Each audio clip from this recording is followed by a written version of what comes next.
तो पाठ में हम आगे चलें। पाठ परसों मुझे जहाँ तक याद है हमने छोड़ा था, बेटे घर आए माँ भागी, आंसू मल के पाँवों लागी। परसों जो थे उनको याद होगा, जिनको याद होगा वो साथ में बोलेंगे, जिनको याद नहीं होगा वो सुनेंगे। सुनने से भी बहुत पुण्य होता है। गावहीं सुनहीं सदा मम लीला, राम जी कहते हैं जो मेरा भक्त होता है वो सदैव मेरी लीला को गाता है और मेरी लीला को सुनता है। गावहीं सुनहीं सदा मम लीला।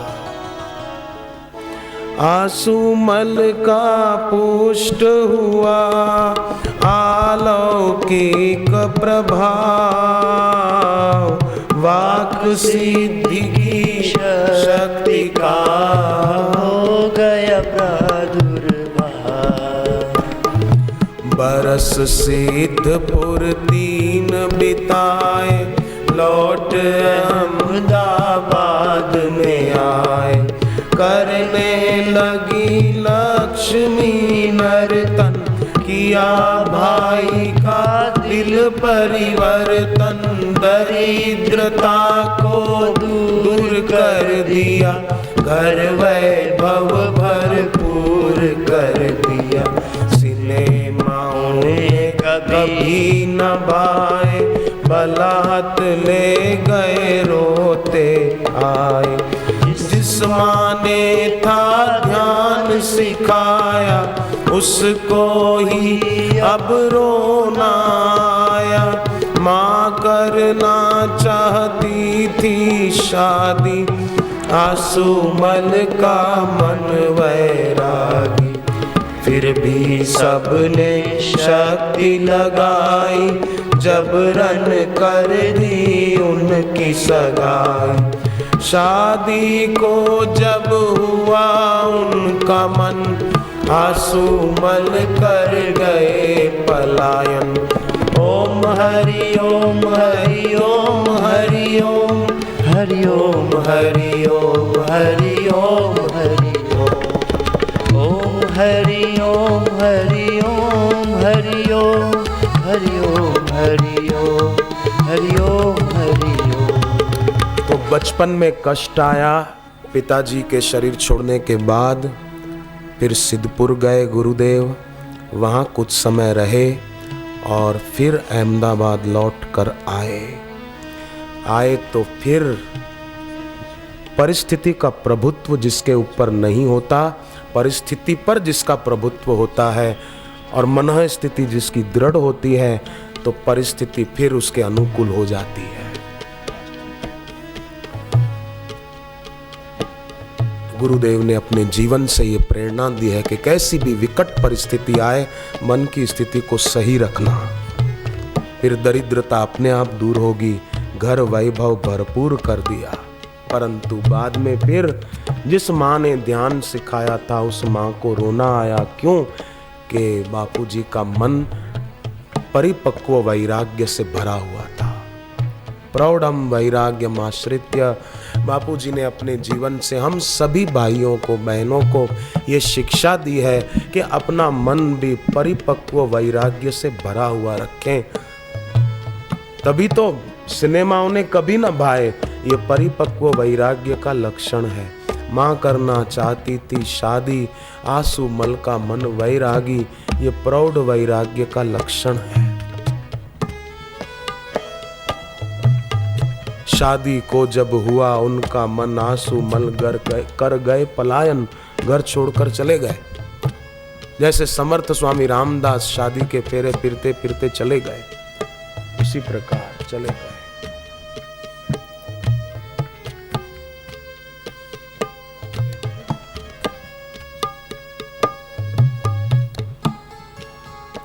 घर छोड़कर चले गए, भागे छुड़ा कर जान। और फिर पाठ में आगे आता है, ये बहुत सुंदर प्रेरणा मिलती है। मैं तो आपसे कहूँ कभी आपके पास समय हो ना तो अकेले बैठकर इसको पढ़ना और 2-2 लाइनें पढ़कर भी चुप हो जाना और मन में ऐसी भावना करना कि मेरे जीवन में भी ऐसा परिपक्व वैराग्य आ जाए, प्रौढ़ वैराग्य। राग आग की तरह जलाता है,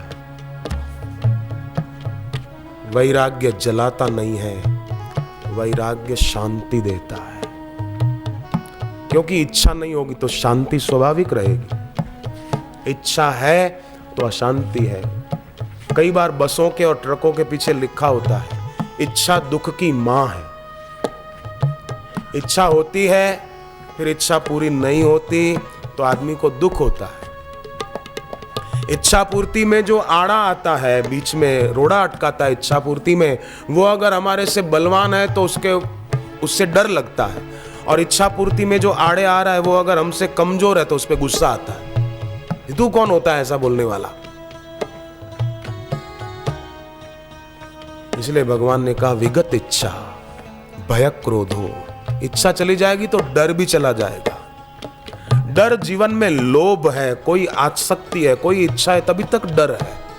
लोभ चला गया तो डर नहीं रहेगा।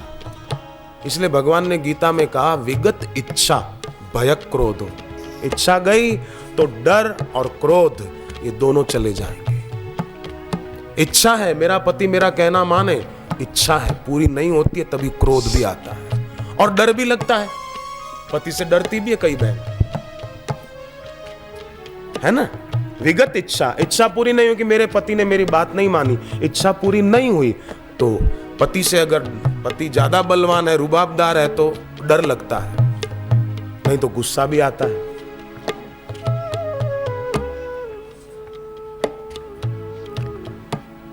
इसीलिए भगवान शिव जी का एक चित्र अगर आपने देखा हो तो अर्ध नारी नटेश्वर, कभी वो चित्र देखा होगा। आधा रूप शिव जी का और आधा पार्वती जी का, एक ही तस्वीर, और इधर शिव जी इधर पार्वती जी, एक आंख शिव जी की एक आंख पार्वती जी की, ऐसा देखा होगा। अर्ध नारी नटेश्वर शिव जी का चित्र। भगवान शिव जी ने प्रेरणा दी है कि हर पति पत्नी को ऐसे अर्ध नारी नटेश्वर होकर रहना चाहिए। पति पत्नी को आपस में इस तरह रहना चाहिए कि एक दूसरे को साधक हो, बाधक न हो।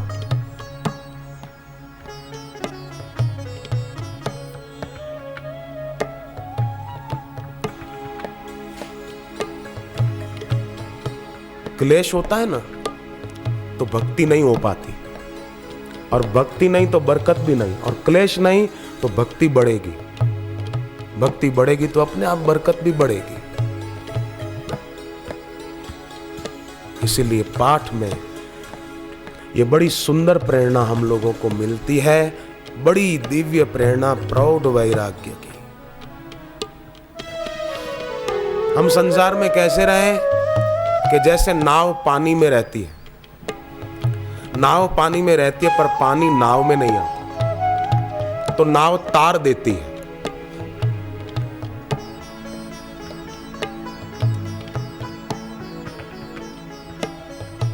छेद होगा ना तो पानी अंदर आ जाएगा। हमारे में भी अगर छिद्रान्वेषण वृत्ति होगी तो ये मानव काया रूपी नाव संसार सागर में डूब जाएगी। छिद्रान्वेषण वृत्ति नहीं होगी तो ये मानव काया रूपी नाव तर जाएगी। जैसे नाव तरती है तो नाव में बैठा हुआ भी तरता है, ये मानव काया रूपी नाव तरेगी, जीव शिव रूप हो जाएगा। पाठ में आगे बड़ी सुंदर प्रेरणा आती है।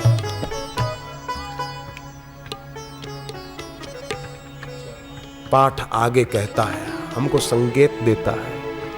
क्या संकेत देता है?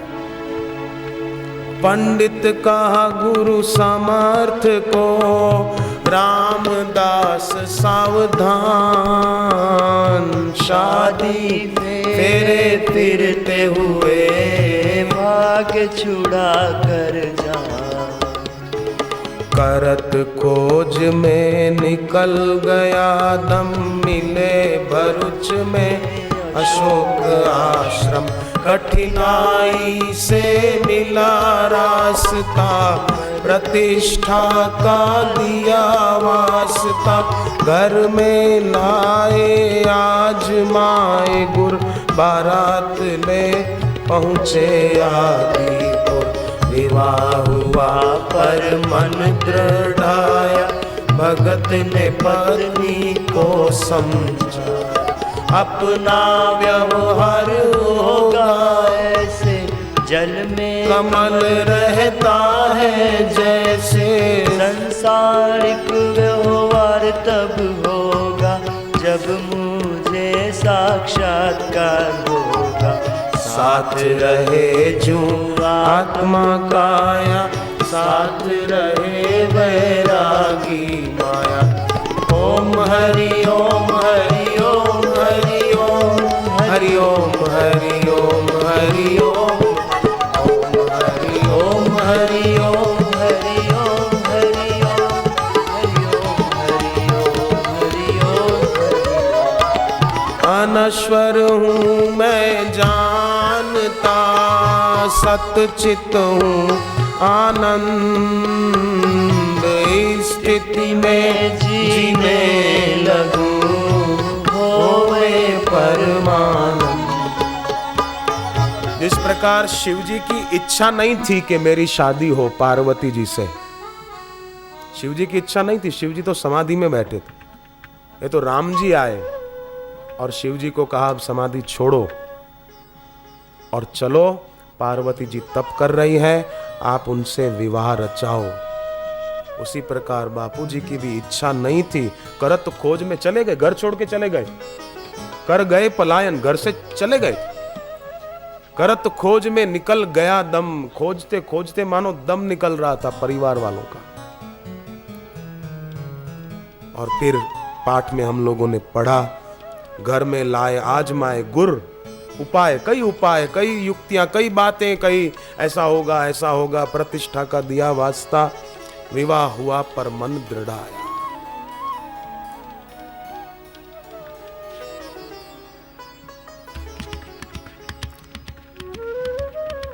बहुत बहुत सुंदर संकेत है। आपके भी बेटे की बेटी की शादी हो ना, तो शादी में कई लोग दिखावा बहुत करते हैं, पैसा खूब होता है तो खर्च भी खूब करते हैं। और उस कारण क्या होता है कि कई गरीब कुटुंबों की कन्याएं जिनके माता पिता पैसा खर्च नहीं कर पाते हैं, तो लड़के वालों की इच्छाएं खूब होती है, उन्होंने पहले कहीं खर्चीली शादियां देखी हुई होती है, तो वो भी लड़की वालों से मांग करते हैं कि आपको इतना तो करना पड़ेगा, इतना तो करना पड़ेगा, ये तो करना पड़ेगा। और लड़की वाले अगर सक्षम नहीं होते हैं तो फिर वो रिश्ता तोड़ देते हैं। और कई गरीब कुटुंबों की कन्याएं धन के अभाव में बेचारी बैठी रहती है, पैसा नहीं है। मैं तो आप सभी से निवेदन करूं कि कन्या अगर सर्व सद्गुण संपन्न है तो भले बाहर से गरीब कुटुंब की है, पर वो कन्या नहीं है, लक्ष्मी है। लड़के वाले बड़े अमीर हों, कन्या भले गरीब कुटुंब की हो और सर्व सद्गुण संपन्न है, शीलवान है, तो वो कन्या कन्या नहीं है, लक्ष्मी है। आपके घर को चमका देगी, समृद्धि को और बढ़ा देगी। इसीलिए लड़के वालों को चाहिए कि सहज मिला सो दूध सम, मांग लिया सो पानी, खेचा तानी खून सम, यही संतों की वाणी। कौशल्या माता ने, सुमित्रा और कैकेयी जी ने ये नहीं सोचा था कि हमारी बहुएं कितना धन लेकर आ रही है दहेज में, अपितु चारों बहुओं के सद्गुणों की प्रशंसा सुनकर उनको अपनी बहू के रूप में स्वीकार कर लिया था। तो खास लड़के वालों को चाहिए कि ये बात ध्यान में रखें।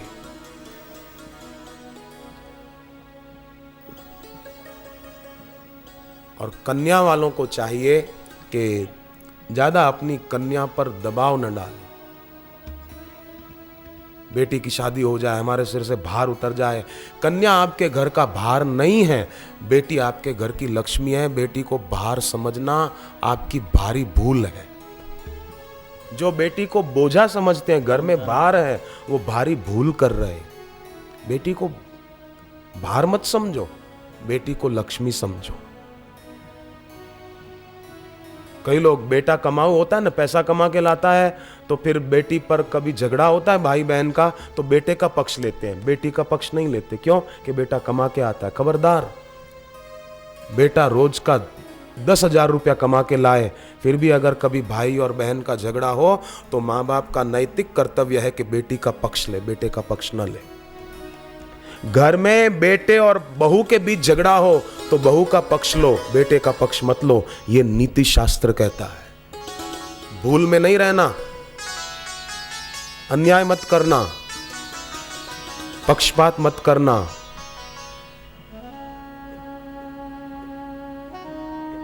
बेटा है, बहू तो दूसरे घर की है, मेरी बेटी है, ये बहू तो दूसरे घर की है, नहीं। हाँ, कोई कोई बहू हो सकता है सताने वाली हो, अपवाद सब में होता है, उसका मतलब ये नहीं कि सब बहुएं ऐसी होती।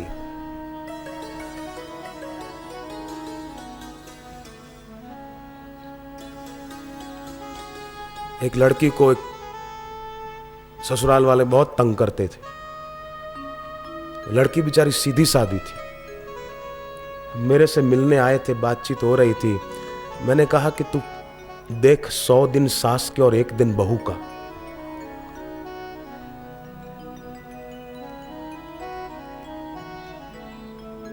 सासू को चाहिए कि वो सासू मां ही रहे।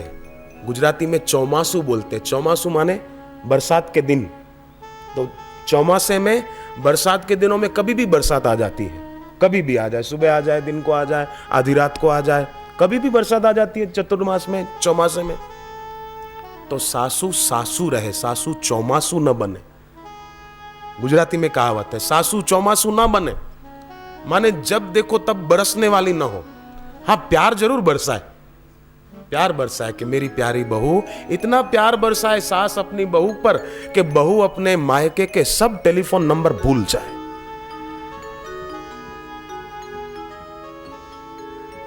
और बहू अपनी सास को इतना आदर दे, इतना आदर दे, इतना मान सम्मान दे कि सास अपनी बेटी के फोन नंबर भूल जाए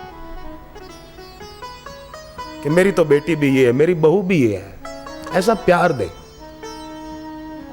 सबको प्यार की प्यास है।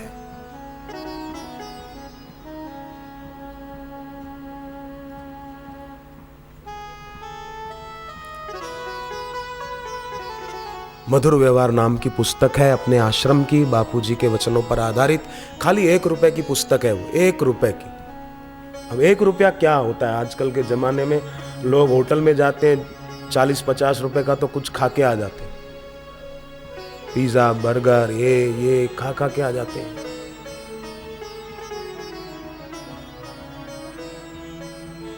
आलू के पकोड़े, पनीर के पकोड़े, मिर्ची के पकोड़े, पालक के पकोड़े, दाल के पकोड़े, दाल वड़े अच्छे हैं। कभी कोई पत्थर के पकोड़े न बना के खिला दे, ध्यान रखना। मिर्ची के पकोड़े भी ऐसे लोग पसंद करते हैं, मिर्ची भी ऐसी तीखी पसंद करते हैं कि बस खाए तो आंख में पानी आए, ऐसी मिर्ची हो। बस खाना खाना खाना खाना खाना। पर वे धनभागी होते हैं कि जिनकी स्वाद में रुचि नहीं होती है। देखो एक बात और, ये खाने की बात आई तो मैं कहूँ, हम लोग रोज रोटी खाते हैं, दिन को भी खाते हैं, रात को भी खाते हैं, है ना। पानी भी पीते हैं, फ्रूट भी खाते हैं।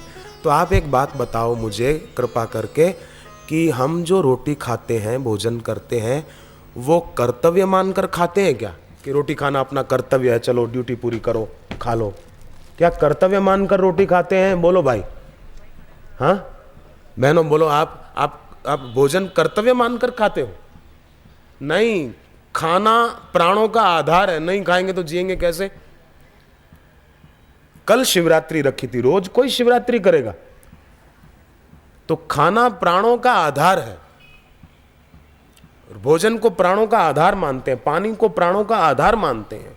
उसी प्रकार जप, ध्यान और सेवा को भी कर्तव्य मत मानो। जप, ध्यान और सेवा को भी अपने प्राणों का आधार मानकर करो तो जप में आनंद आएगा, ध्यान में लगने लगेगा ध्यान गहरा। बिल्कुल सच्ची और पक्की बात कहता हूं मैं आपसे, प्राणों का आधार मानकर करें। करना पड़ता है, दीक्षा ली है तो 10 माला कर लो, जान छूटे। कई लोग बोलते हैं मेरी माला पूरी हो गई, टेंशन उतर गया। टेंशन था ये? मेरी माला 400 माला पूरी हो गई, टेंशन उतर गया, मैंने जल्दी पूरी कर दी, शाम को अब कोई टेंशन नहीं है मेरे को, मैंने माला पूरी कर दी, शाम का टेंशन पूरा हो गया। तो मतलब शाम की माला तुमने दिन को जल्दी पूरी कर दी, टेंशन था, भक्ति नहीं थी। टेंशन उतर गया, बोले मेरी माला पूरी हो गई, 400 पूरी हो गई। तो माला ही पूरी की, घुमाई दमादम, तू जा और दूसरा मोती आवे।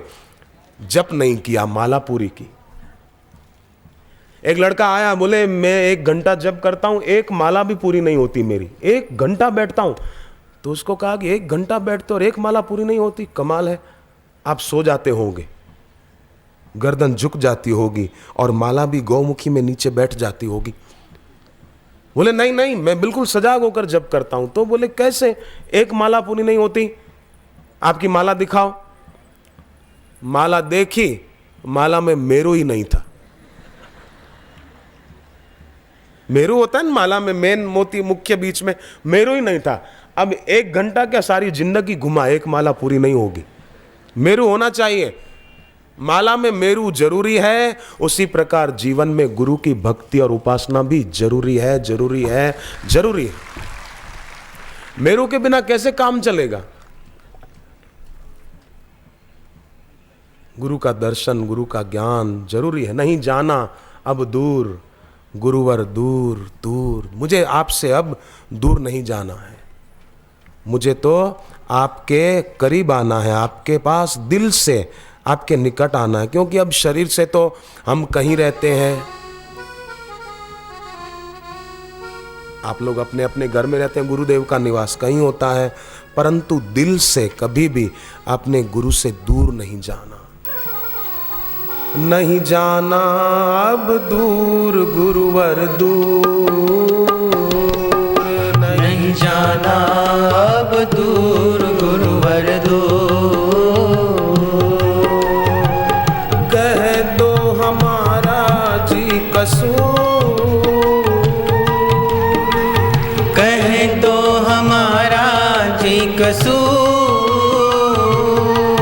नहीं जाना अब दूर, गुरुवर दूर,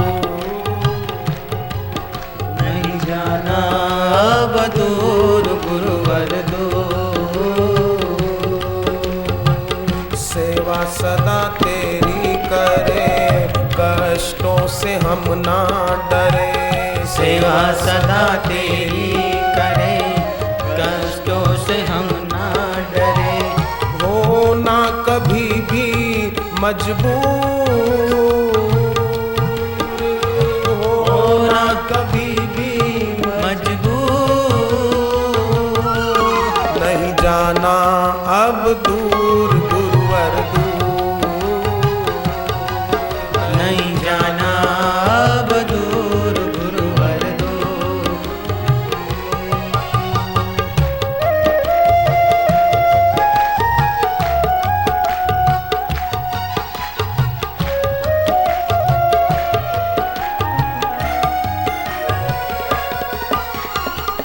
आज्ञा में तेरी रहे, दुख सारे हंस के सहे। आज्ञा में तेरी रहे, दुख सारे हंस के सहे। आज्ञा में तेरी रहे, दुख सारे हंस के सहे। आज्ञा में तेरी रहे, दुख सारे हंस के सहे। जो भी मिले हो मंजूर, जो भी मिले हो मंजूर। नहीं जाना अब दूर, गुरुवर दूर, नहीं जाना अब दूर, गुरुवर दूर। तुलसीदास जितना समय अपने गुरु से दूर रहे, तभी शादी का विचार मन में आया था, मैं भी शादी कर लूं, ऐसा विचार आया। गुरु से दूर रहे, दरस तेरे पाते रहे, द्वार तेरे आते रहे। दरस तेरे पाते रहे, द्वार तेरे आते रहे। आँखों में रहे तेरा नूर,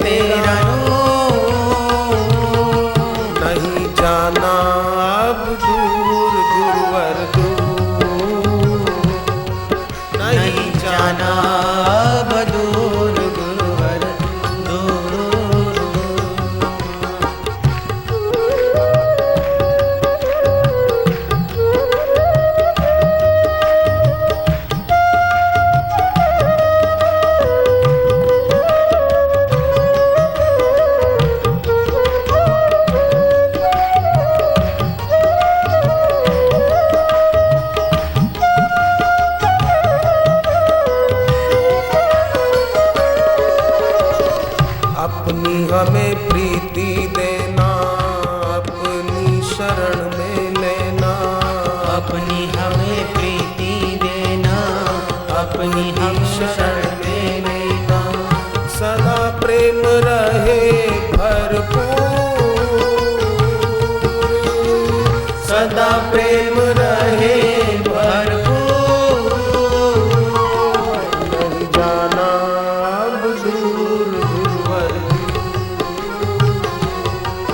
नहीं जाना अब दूर गुरुवर दूर।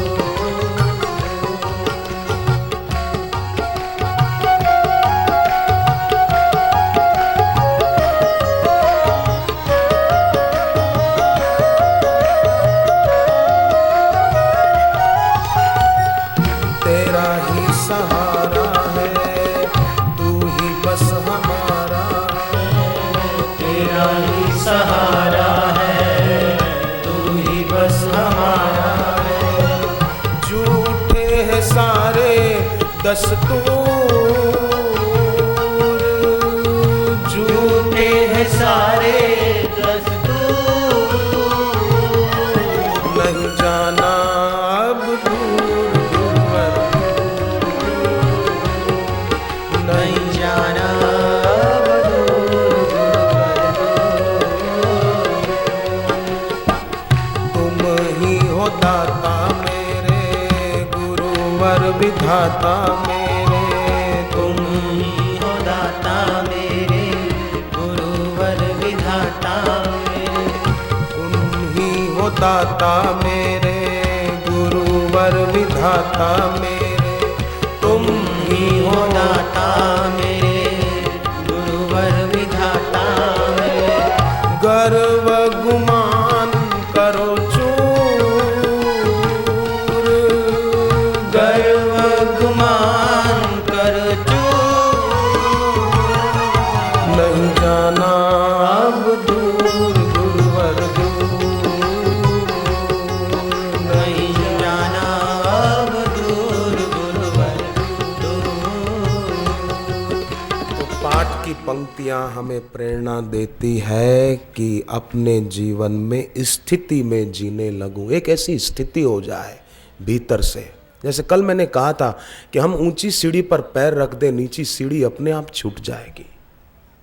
दिया जला दे, अंधेरा अपने आप दूर हो जाएगा। इंद्रियां हमारी नौकर है, उनसे कभी भी लड़ो मत। नौकर को आदेश दिया जाता है, उससे लड़ाई नहीं की जाती। आदेश देते हैं, ये काम कर दो, ये काम कर दो, सफाई कर दो, बर्तन मांज दो, गाड़ी चला के ले चलो। नौकर को आदेश देते हैं, नौकर से झगड़ा नहीं करते हैं। तो इंद्रियां नौकर है, मन दास है, उससे झगड़ने की जरूरत नहीं है। बाल्टी में पानी भरा है पर रेती के कण हैं, अगर हम हाथ डालेंगे बैठ जा रेती, बैठ जा रेती, बैठ जा, तो और ऊपर आएगी। छोड़ दो, रेती अपने आप नीचे बैठ जाएगी। ऊपर ऊपर से पानी लेके नहा लो। मूल ग्रंथ अध्ययन के हेतु संस्कृत भाषा है एक सेतु। थोड़ा पाठ आगे और करें। मूल ग्रंथ अध्ययन के हेतु संस्कृत भाषा एक सेतु। संस्कृत की शिक्षा पाई, गति और साधना बढ़ाई। एक श्लोक हृदय में बैठा, वैराग्य सोया उठ बैठा। आशा छोड़ नैराश्य लंबित उसकी शिक्षा, गुणानुष्ठित लक्ष्मी देवी को समझाया। ईश प्राप्ति का ध्येय बताया, छोड़ के घर में अब जाऊंगा, लक्ष्य प्राप्त कर लौटाऊंगा। केदारनाथ के दर्शन पाए, लक्षाधिपति आशीष पाए। पुनि पूजा पुन संकल्प पाए, प्राप्ति का आशीष पाए। आए कृष्ण लीला स्थली में, वृंदावन की कुंज गली में। कृष्ण ने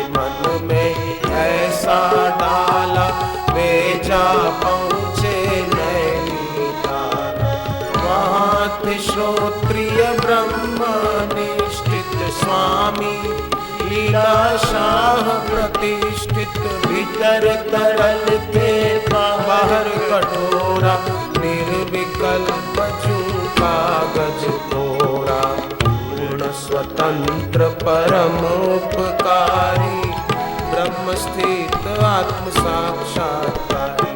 हरि ओम हरि ओम हरि ओम हरि ओम, ओम हरि ओम हरि ओम हरि ओम हरि ओम, हरि ओम हरि ओम हरि ओम, हरि ओम। ईश कृपा बिन गुरु नहीं, गुरु बिना नहीं ज्ञान, ज्ञान बिना आत्मा नहीं, गावई वेद पुराण। ईश कृपा बिन गुरु नहीं। अब किसी से पूछो कि इसका अर्थ क्या, ईश कृपा बिन गुरु नहीं, तो वो बोलेंगे कि ईश्वर की कृपा के बिना गुरु नहीं। तो ये भी एक अर्थ है, परंतु एक अर्थ ये भी समझना होगा, ईश कृपा बिन गुरु नहीं। सदगुरु के बिना ईश्वर भी कृपा नहीं करेंगे। ईश्वर कृपा होवे तभी, सदगुरु कृपा जब होए है, सदगुरु कृपा बिन ईश भी नहीं मैल मन की धोए है।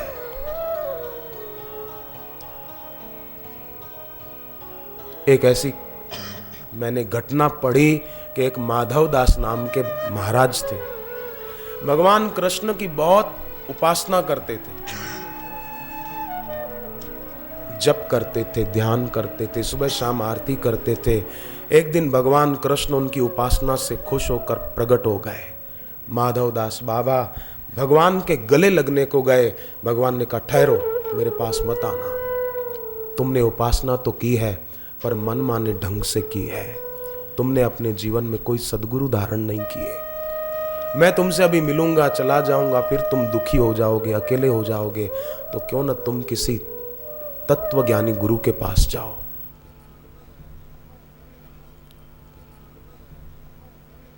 माधवदास महाराज भगवान का संकेत पाकर गुरु की खोज में निकल पड़े।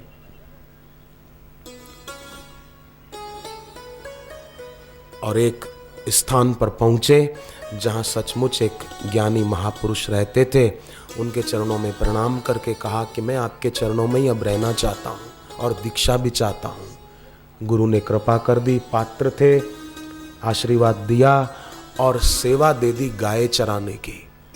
माधवदास महाराज गाय लेकर जंगल में जाते थे और गाय चरती रहती, खुद बैठ के जप करते रहते। दिन बीते, सप्ताह बीते, महीने बीते, कुछ वर्ष बीते। माधवदास महाराज की गुरु भक्ति दिन प्रतिदिन बढ़ती गई, बढ़ती गई, बढ़ती गई। और एक दिन ऐसा आया कि माधवदास महाराज जंगल में गाय चराने के लिए गए। जप करते करते उनकी भाव समाधि लग गई।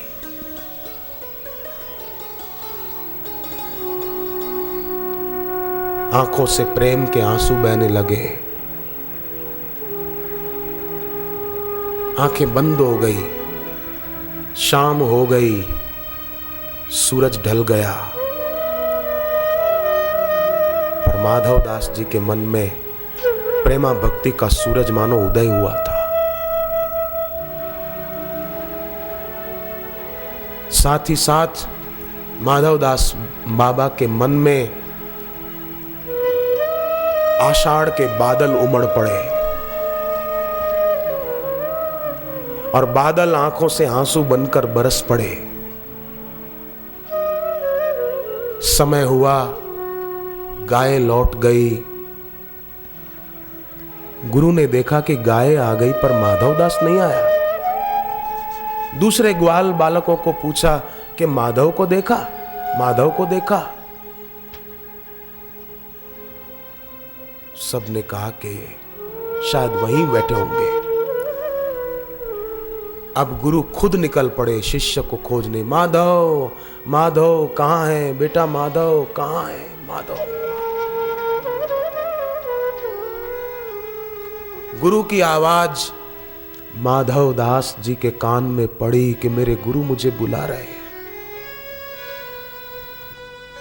जिन गुरु की याद में भीतर डूबे थे, उन गुरु की आवाज बाहर सुनी, माधव बेटा माधव। देखा दूर गुरु जी आ रहे हैं। दंडवत प्रणाम किया गुरु को।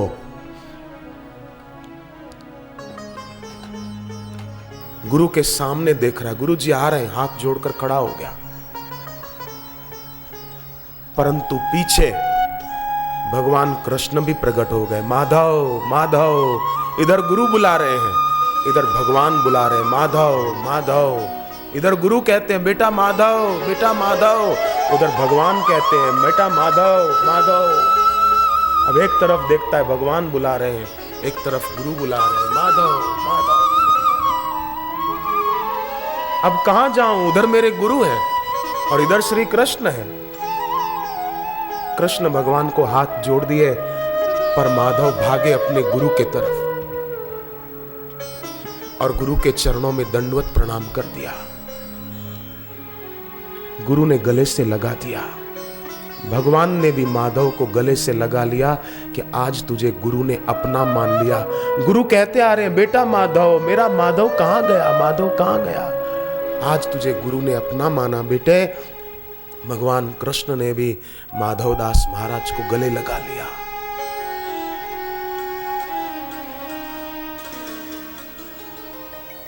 गुरु की उपासना ईश्वर की उपासना है, इसलिए इस उपासना के रास्ते को मैं आपसे हाथ जोड़कर कहता हूं, नहीं छोड़ना। सब छूटे तो छूटे, परंतु गुरु के चरणों की उपासना न छूटे।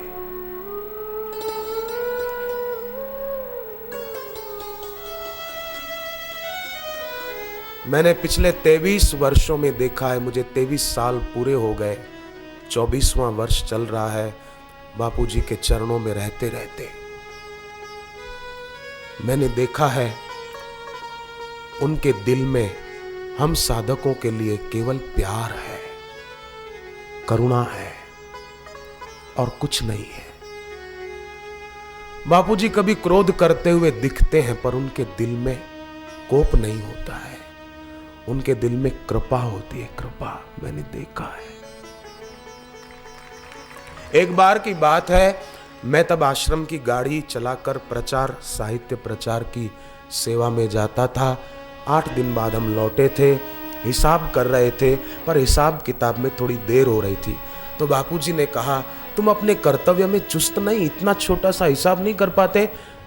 जब तक हिसाब ना हो पूरा तब तक रोटी नहीं खाना। अब आदेश था, 1 बजा, 2 बजे, दोपहर के 3 बजे, 4 बजे। हमने कहा हिसाब पूरा करके ही खाएंगे।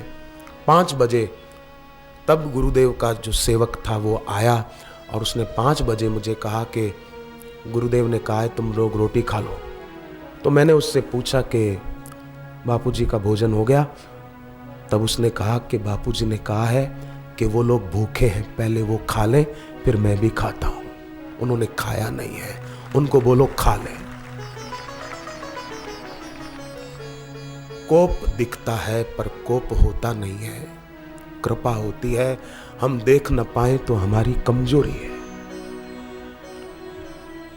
हमारी कमी है।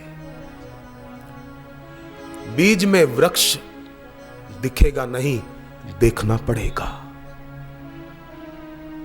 बीज में वृक्ष को देखने के लिए गहरी आंख चाहिए। उसी प्रकार गुरु में परब्रह्म को दर्शन करने के लिए एक श्रद्धा और करुणा की, प्रेम की आंख चाहिए। प्रेमा भक्ति से भीगी आंख चाहिए, तो पता चलेगा कि गुरु साक्षात परब्रह्म। हम मानते थे मानव, पर ये मानव के रूप में महेश्वर है। आए हमने पहचाना नहीं आज तक, और हम पहचान सकते भी नहीं गुरु को। और वो पहचानने का विषय भी नहीं है, वो तो मानने का विषय है। भगवान को, गुरु को जान नहीं सकते, उनको मान सकते हैं। और याद रखना, दृढ़ता पूर्वक मानना जानने से कम नहीं है। दृढ़ता से मानना, वो मानना सत्य हो जाएगा। सत्य है, हमारे को अनुभव हो जाएगा। इसलिए मैं कहता रहता हूं, आषाढ़ी पूनम तो साल में एक बार आती है, जुलाई में, गुरु पूर्णिमा जिसको बोलते हैं। पर हम सभी साधक भाई बहनों के दिल में आषाढ़ी पूनम रोज आनी चाहिए। आषाढ़ के महीने में आकाश में बादल होते हैं, ये गुरु पूर्णिमा आषाढ़ के महीने में ही क्यों आती है? बड़ा सुंदर संकेत है ऋषियों का। गुरु पूर्णिमा आषाढ़ के महीने में आती है। आषाढ़ के महीने में आसमान में बादल होते हैं। हर साधक के दिल में रोज आषाढ़ के बादल उमड़ने चाहिए और वो बादल आंखों से बरसने चाहिए।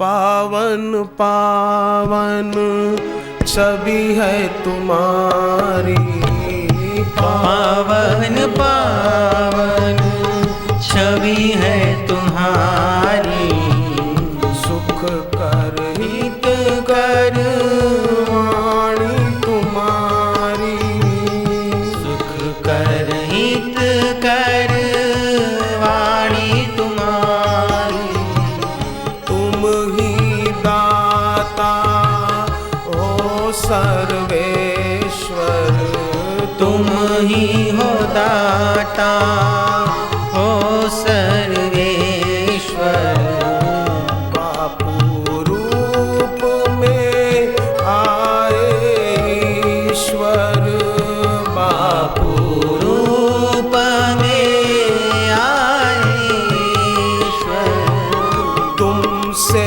भिन्न नहीं परमेश्वर, तुमसे भिन्न नहीं परमेश्वर, तुम ही देवों के हो देवेश्वर, तुम ही देवों के हो देवेश्वर, तुम ही मेरे राम हो, तुम ही मेरे श्याम, तुम ही मेरे राम हो, तुम ही मेरे श्याम हो।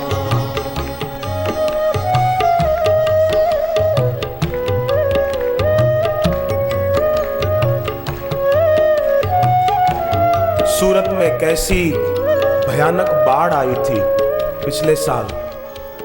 9-9 फुट 17-17 फुट पानी था लोगों के घरों में। एक बहन ने बताया उसके घर में 9 फुट पानी था। वो खुद बहन ऊपर के घर में किसी के घर चली गई थी, पर उसको प्रसूति होने वाली थी। डॉक्टरों ने 30 अगस्त की डेट दी थी और 9 अगस्त को ही उसको पीड़ा हुई प्रसूति की। 9 फुट पानी घर में था, कहां जाए? डॉक्टर कैसे आए? टावर काम नहीं कर रहे थे मोबाइल के। अब प्रसूति की पीड़ा बढ़ती जा रही थी।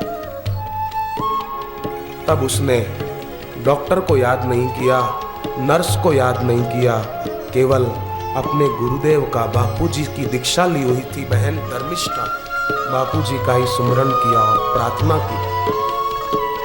तू ही सबका भाग्य विधाता, तू ही सबका भाग्य विधाता, तू ही पिता है, तू ही माता, तू ही पिता है, तू ही माता, तुझसे है ये कैसा नाता, तुझसे है ये कैसा नाता, बिन तेरे कहीं चैन नाता, बिन तेरे कहीं चैन नाता, सब दुखियों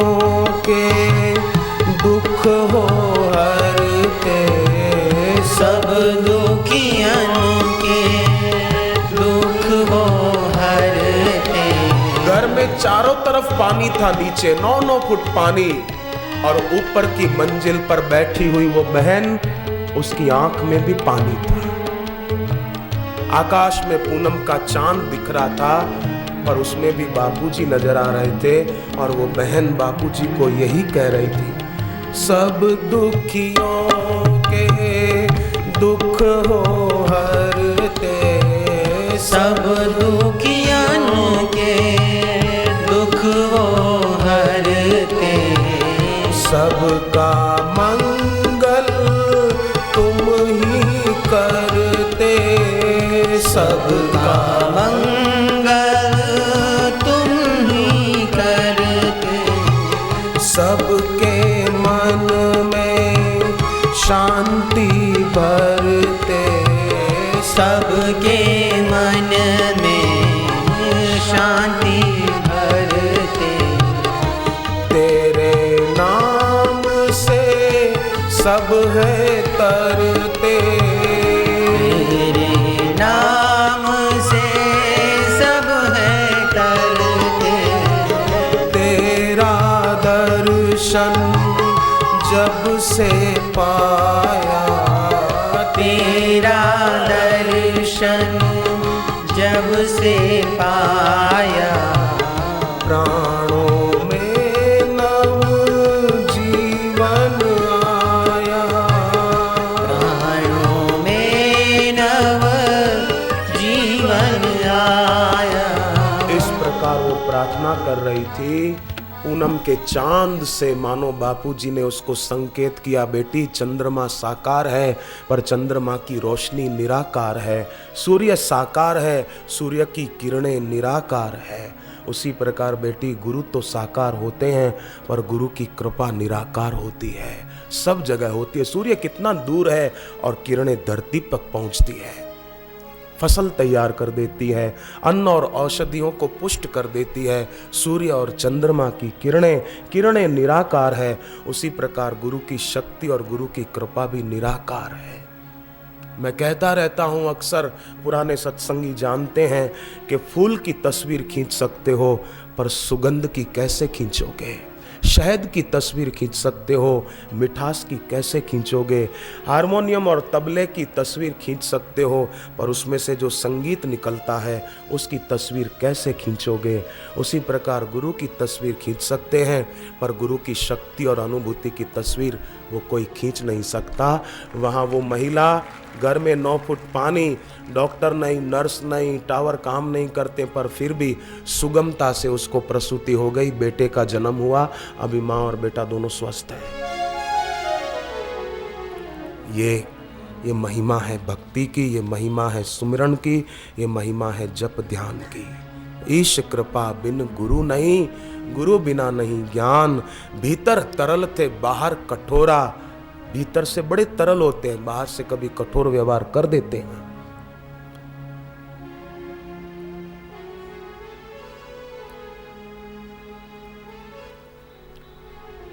जानने को साधक की कोटि, 70 दिन तक हुई कसोटी। जानने को साधक की कोटि, 70 दिन तक हुई कसोटी। कंचन को अग्नि में तपाया, गुरु ने आसुमल बुलवाया। कहा गृहस्थ हो कर्म करना, ध्यान भजन घर पर ही करना। आज्ञा मानी घर पर आए, पक्ष में मोटी कोरल धाए। नर्मदा तट पर ध्यान लगाए, लाल जी महाराज आकर्षाए। सप्रेमशील स्वामी पधारे, दत्त कुटीर में साग्रह लाए। उमड़ा प्रभु प्रेम का चस्का, अनुष्ठान 40 दिवस का। मरे 6 शत्रु स्थिति पाई, ब्रह्मनिष्ठता सहज समाई, शुभाशुभ सम रोना गाना, ग्रीष्म ठंड मानो अपमाना, रुक्त हो खाना भूख और प्यास,